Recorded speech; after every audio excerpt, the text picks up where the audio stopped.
La foi qui me fait vivre.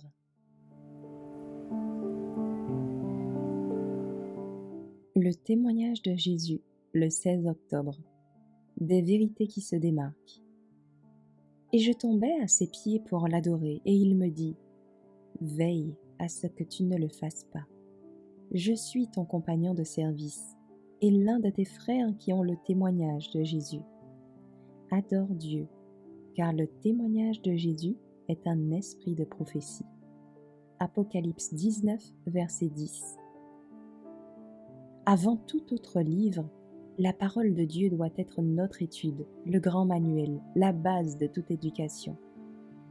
Les témoignages n'ont pas pour but de déprécier la parole de Dieu, mais de l'exalter et d'attirer les esprits vers elle afin que la belle simplicité de la vérité impressionne tout le monde.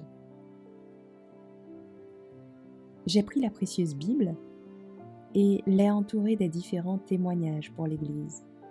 Ici, dis-je, les cas de presque tous sont rencontrés. Les péchés qu'ils doivent éviter sont indiqués. Les conseils qu'ils désirent peuvent être trouvés ici, donnés pour d'autres cas semblables aux leurs. Dieu s'est plu à vous donner une ligne après ligne et précepte après précepte.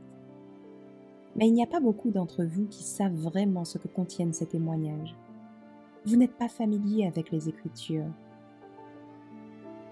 Si vous aviez fait de la parole de Dieu votre étude avec le désir d'atteindre la norme biblique et la perfection chrétienne, vous n'auriez pas eu besoin de témoignages. Le Seigneur a l'intention de vous avertir, de vous réprimander, de vous conseiller. À travers les témoignages donnés et d'imprimer dans votre esprit l'importance de la vérité de sa parole. Les témoignages écrits n'ont pas pour but de donner une lumière nouvelle, mais d'imprimer vivement dans le cœur les vérités d'inspiration déjà révélées. Le devoir de l'homme envers Dieu et envers son prochain a été clairement spécifié dans la parole de Dieu. Pourtant, peu d'entre vous obéissent à la lumière donnée. Des vérités supplémentaires ne sont pas mises en évidence, mais Dieu a simplifié par le biais des témoignages les grandes vérités déjà données et, de la manière qu'il a choisie, les apporter devant le peuple pour éveiller et imprimer l'esprit avec elles, afin que tous soient laissés sans excuse.